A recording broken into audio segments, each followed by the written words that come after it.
God is a God of purposeful plan.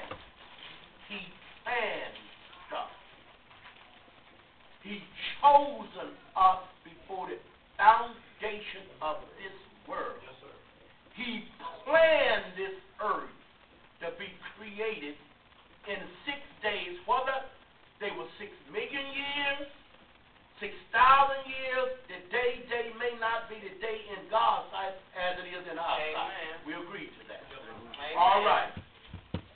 Listen, God prefers to operate with clearly established patterns of organization structure. Look at the Levites. When they build that tabernacle, he defined what each person should do. Right. Very often. What happened to this young man? You remember when David had to go back and get this? Yeah.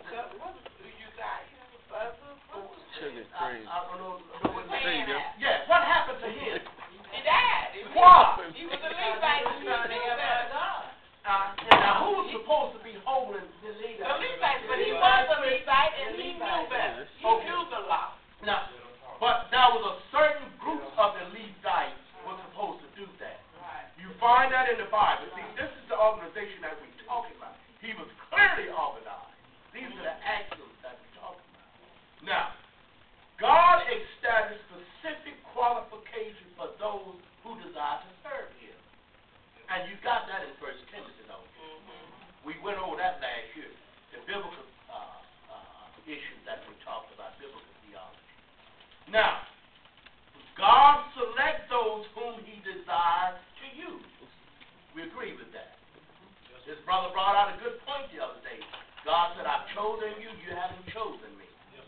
Now, he talked about the irresistible grace. Irresistible grace. That's one of the points that we believe in. What are the 5 points or 4 points that we believe in? Let's talk about it. The Calvinistic has how many points? In a sense, we believe in 5, but we rotate one of them. What? Name them. We believe in what? Total depravity. What else? Unconditional election. What else? Irresistible grace. That's 3. What else? Perseverance of the saints. Now, you can say 5 too. But how would you switch that?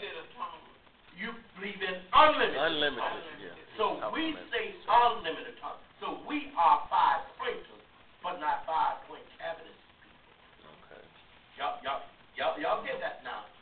You did good, but I believe you were reading them all. I was. But see, I want you to be able, in history, I remember Dr. Hanna, boy, he would come in on the day of the examination, put that exam wrong, he just walk back out and tell his students that he got advised him, watch the class. And everything on that, define irresistible grace, define total depravity. And we define and define and define the whole time we've been. And time runs out on us. They come and start snatching the paper, whether you get it or not. So that's what I'm saying. Try to get together and sit down. Get your friend and quiz one another through the summertime, or if you're not going in there. But stay abreast to what's going on in theological. You owe it to yourself. Stay abreast. All right, now let's look at this. Those whom God selects, He trains for ministry service. Do you believe that? Yes, sir. Those whom God selects, He trains for ministry. Now, they may not all be able to go to Bible college or Bible school like you going, but I'm willing to tell you that I have seen some of the great scholars who never have gone to seminary before. They can do some exegetical preaching right along with those who have gone and got PhDs and THDs. So He trains them. And then here's another thing. God doesn't let go.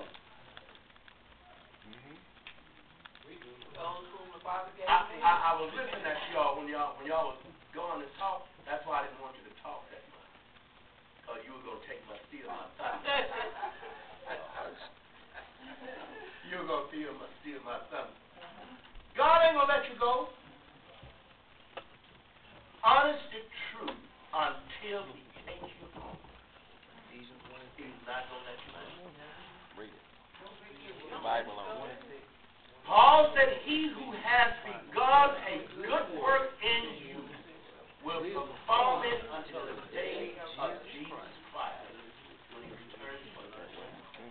He won't let go. Now, let me just say something. Speaking of age limit, I do believe that when men who pass 30, 40 years, such like I have, it's time for me to train other men to be pastors. See, you always have jobs. And then when you can't do what you training them to go it on as pastors. You see what I'm saying? They just, they're like where I am right now. I told brother, I only want to be twice a month. That's all. But I want to be involved in teaching. Teaching them leadership. And I told him, you got all that fire. You got all that young energy. Use it. Don't be afraid. I said, if I criticize or critique, use all that you have for the glory of God. And then because God takes his servants away, but he leaves his work here. Somebody else on the train, like Joshua was trained 40 years. That's right on it. And the minister never be at a loss. Let me know, brother, when it's time. We got about 10 more minutes. 15, 20. Okay. Don't take your ministry lightly. Please. The best thing you could have is what God gives you to do. Let me just say, I enjoyed the old man the other day. He said, God didn't call me. He said, they treat me like I'm running for the president. He said, you know what? He went on and said, I've been running for Jesus for 40 years, and I ain't tired yet. Oh, man, I just said, come on, brother, sit down by myself. Who said it? Who said that? Come on, brother. Come on, brother. And then that boy can speak 5 different languages. Fluent, and including Arabic. Arabic. That's what But I wonder why the TCU get mad at him. See, they took that out of context. But you all know for yourself, TCU has had all these murders on their count. All he did was mention. Well, they always say you're not supposed to remix or religion. And they took The that man out. served in Vietnam in that place. He was going to help Operation on Leonard Johnson. They showed that. He said, I didn't get fired at first. I wasn't the first. He said, I served. He said, so what makes one a patriot? What did he say about the vice president? I didn't get that. What did he tell me? What did he say? He said something. I couldn't figure that. What branch of service did he say? Oh, Heating it up. and see, listen. See, here's the thing about it. They want to divide us. Right? They want to divide us. Remember this. You're not going to always say the same thing I say. And I'm not going to always say the same thing you say. But let's don't be divided. Now, there are times that you and I have to call to one another attention. We have to hold one another accountable. That's right. Let's don't mind doing that. See, in your agreement with your brother, just agree initially. Can we hold one another accountable? That's what I do with Eddie Lane. Can we hold one another accountable?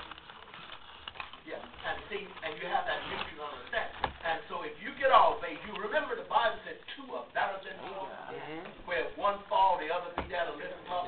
We fall in very many ways, and we can lift them up, brother. That was a little wrong today. So you lift him up. Iron sharpens iron. Be willing to sharpen up one another. And these are the things that I'm very